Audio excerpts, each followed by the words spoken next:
తాకట్టులో ఉన్న బంగారాన్ని విడిపించి ఆ రోజు ఆన్లైన్ రేటుకే మేము కొంటాం. Sharma gold company. అస్మద్గురుభ్యో నమః. భగవద్బంధువులారా, ధర్మ సందేహాలు లేదా ప్రశ్నలు సమాధానాలు ఆ కార్యక్రమంలో మొదటి ప్రశ్న ఏమిటి అంటే, మార్గశిర మాసం ప్రత్యేకత ఏమిటి? మార్గశిర మాసంలో ఎవరిని ప్రధానంగా పూజిస్తే ఏ ఫలితాలు లభిస్తాయి? ఇది దీనికి మీరు మిగిలిన వాహికలలో ఛానల్స్లో దాదాపుగా ఒకే రకమైన వార్తలు వింటుంటారు, విశేషాలు వింటుంటారు. కానీ ఇక్కడ మాత్రం తప్పనిసరిగా ఒక కొత్త విశేషాన్ని మీకు అందించే ప్రయత్నం. సంవత్సరం అంతా కూడా భగవంతుడి స్వరూపం అని చెప్తుంది వేదం. కాలం అన్నది భగవంతుడి రూపం. జత సంవత్సరోసి పరివత్సరోసి ఇడావత్సరోసి ఇదువత్సరోసి అనాదిర్భగవాన్ కాల. భగవంతుడే కాలం. ఈ ఋతువులు ఉన్నాయి చూసారా, నెలలును భగవంతునికి ఒక్కొక్క శరీర భాగం. ఇప్పుడు నడుస్తున్నది ఏమిటి? కార్తీక మార్గశిరం కదా, హేమంతం. హేమంత ఉరహ తథా. హేమంతం అన్నది ఉరో భాగము, అంటే హృదయ భాగం అన్నమాట. హేమంతో మధ్యం అలాంటిది.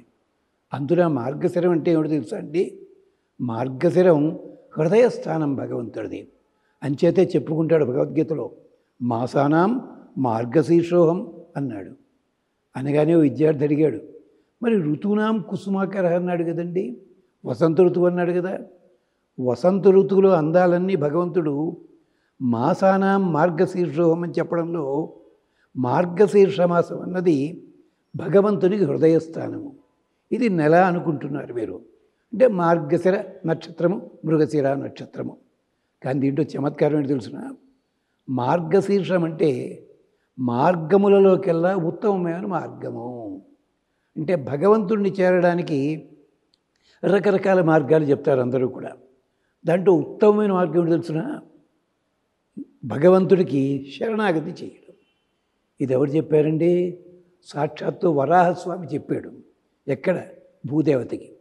భూదేవత అడిగింది, నన్ను గనక నీళ్లలోంచి బయటికి తీసుకొచ్చావు, కానీ ప్రజలంతా కష్టపడతారయ్యా, వాళ్ళకి మార్గం ఏమిటి? ఇప్పుడు ఒక్కొక్కళ్ళును మీరు ఈ పని చేయండి, ఆ పని చేయండి అంటుంటారు పాపం. అది చేయడానికి రోజుకి 500 అవుతుంది. అమ్మవారు ఏం చెప్పిందో తెలిసినా, అలా అందరూ చేసుకోలేరు కదా, తేలిక మార్గం ఉందా అని అడిగారు. అంటే చెప్పాడు ఆయన, ఇప్పుడు వరాహస్వరూపంలో ఉండగా అది ప్రత్యేకించి ఈ మార్గశిరంలో ఉంటుంది. అందుకనే మార్గశిర మాసంలో తిరుప్పావై అని చదువుతారు వైష్ణవులు, తిరువెంబావై అని చదువుతారు శైవులు. మీరు ఎప్పుడైనా గమనించట్లేదు? దాంట్లో ప్రధానం ఏంటో తెలుసా? బాబు, నీకు చేతనైతే భగవంతుడి నామాన్ని పలుకు. పలకలేనంటావా? 2 పుష్పాలు పట్టుకెళ్ళి భగవంతుడికి సమర్పించు. లేదంటావా? ఈ 2 కూడా కాదు, ఎదురుకుండా నిలబడి తలదించి నమస్కరించు. అంటే కీర్తనం, ప్రపదనం, ప్రసూనార్పణం. ఈ మార్గశిర మాసంలో మీరు భగవదారాధన చేసేటప్పుడు స్తోత్రములు ఏవి కావాలంటే అవి హాయిగా చదువుకోండి.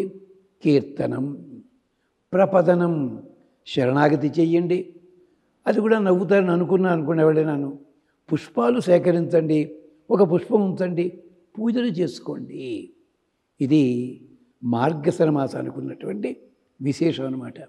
అందుకనే మాసానాం మార్గశీర్షోహం. మాస శబ్దానికి అర్థం ఏమిటి అంటే, కాలము లోపల కొత్త కొత్త రకాలైన హంగులు రంగులు మార్చేదని చెప్పి. ఇది యజుర్వేదంలో ఏకాగ్నికాండలో చాలా బాగా చెప్తారు. అందుకనే తిరువెంబావై అన్న దాంట్లో అక్కడ మాణిక్యవాచకర్ అనే శివభక్తుడు, మరి తిరుప్పావై ఆండాళ్ళమ్మవారు. వీరు చేసిందేమిటి? పాటలని మాలికలుగా చేసి చక్కగా అది శరణాగతి చూపించారు. అంతేకాదు, తమ పాటలే పుష్పములయ్యాయి. తలదించి నమస్కరించారు, ఆ పని చేశారు. ఇక ఏమిటి? కీర్తనం పాడారు. వీటిల్లో మొట్టమొదటి చేసిన పని ఏంటో తెలుసా? తెల్లవారుతుండగానే స్నానం చెయ్యాలి. మనకందరికీ భయం, చలేస్తుంది కదండి. ఎందుకో తెలుసా తెల్లవారుదాం స్నానం? తెల్లవారుతుండగా సూర్యుడు ఉదయిస్తాడు. రాత్రంతా సూర్యుడు ఎక్కడున్నాడండి? నీళ్ళల్లో ఉన్నాడు. అగ్ని ఎక్కడున్నాడు? బయట ఉన్నాడు. అందుకని మీరు బ్రిడ్జి మించి పెడుతుంటే నీళ్లు పగటిపూటేమో ఎర్రగా కనిపిస్తాయి, రాత్రిపూట తెల్లగా కనిపిస్తాయి. రాత్రిపూట సూర్యుడు ఉంటాడు, పగటిపూట అగ్ని ఉంటాడు. ఆ సమయంలో వాళ్ళు తెల్లారుదామని వరుణదేవుడు ఉంటాడు, 3 దేవతలు. వాళ్ళు మనని కటాక్షించాలి.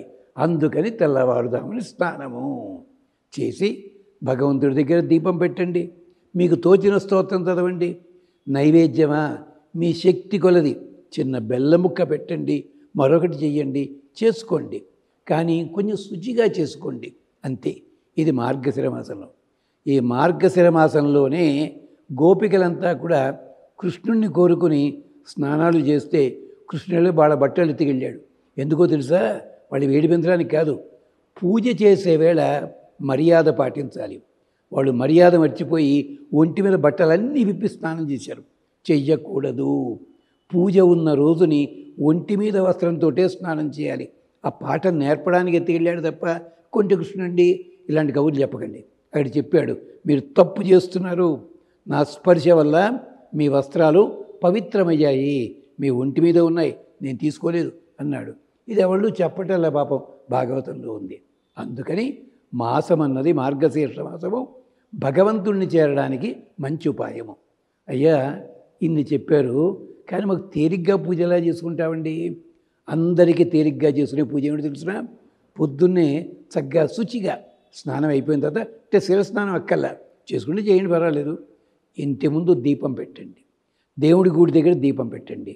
పెట్టి మీరు రోజు కాఫీ ఇలాంటి తాగుతారు కదండి, ఆ తాగే ముందు ఆ పాలు ఉన్నాయి కదా, ఆ పాలల్లో ఒక నేతి చుక్క కానీ ఒక తేనె చుక్క కానీ వేసి నివేదన చేయండి. మీకు ఆచారం ఉంది, సూత్రాలు తెలుసును, చెయ్యండి. అయ్యా మాకు ఆచారాలు ఇవి తెలియవండి, మేము చదువుకోలేదండి, ఏమీ పర్వాలేదు. ఈ గ్లాసుడు పాలలో తేనె చుక్క వేసి, భగవంతుడా నీకేం ఇవ్వగలవయ్యా, అవన్నీ నువ్వే కదా ఇచ్చింది. ఆత్రేయ గారు అంటారు పాటలోనూ, నువ్వు మలచిన ఈ రూపం నీకే నైవేద్యం అని చెప్పి అనండి. అది తీర్థంలా తీసుకోండి, ఆ పాలింట్లో వాడుకోండి, అంతే. ఇప్పుడు ఇంకొక రహస్యం కూడా చెప్పేస్తాను, మరి చూసుకోండి. ఎవరు తెలుసా? చిన్న రాగి ప్లేట్ తీసుకోండి, చిన్నది.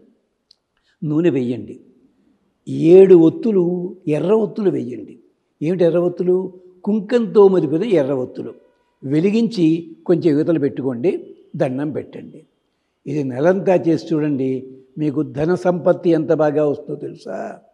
ఏమిటా రాగి ప్లేటు? రాగి పళ్ళెం కానీ దాంట్లో నూనె కానీ ఒత్తి కానీ సుదర్శన చక్రానికి సంకేతం, కార్తవీర్యార్జునుడికి సంకేతం. దీనివల్ల మనకి నష్టపోయిన ద్రవ్యం వస్తుంది, రావాల్సిన డబ్బు వస్తుంది. ఇది కొన్నాళ్ళు చేసుకోండి, ఒక్క ఈ నెల మాత్రమే కాదు. ఇలాంటి రహస్యాలు ఉన్నాయి మార్గశిర మాసంలో. లేదండి పుష్పాలున్నాయి, అక్కడ పెట్టండి, దండం పెట్టండి. మీకు శాస్త్రం తెలిస్తే స్తోత్రం చదువుకోండి, కృష్ణుడు, సుబ్రహ్మణ్య స్వామి, శివుడు, ఇలాగ ఏదైనా చదువుకోండి, ఇబ్బంది లేదు. అలా మీ పద్ధతిలో చేసుకోండి. లేదంటారా, మాకేం తెలియదండి, దీపం పెట్టండి అమ్మా హాయిగాను.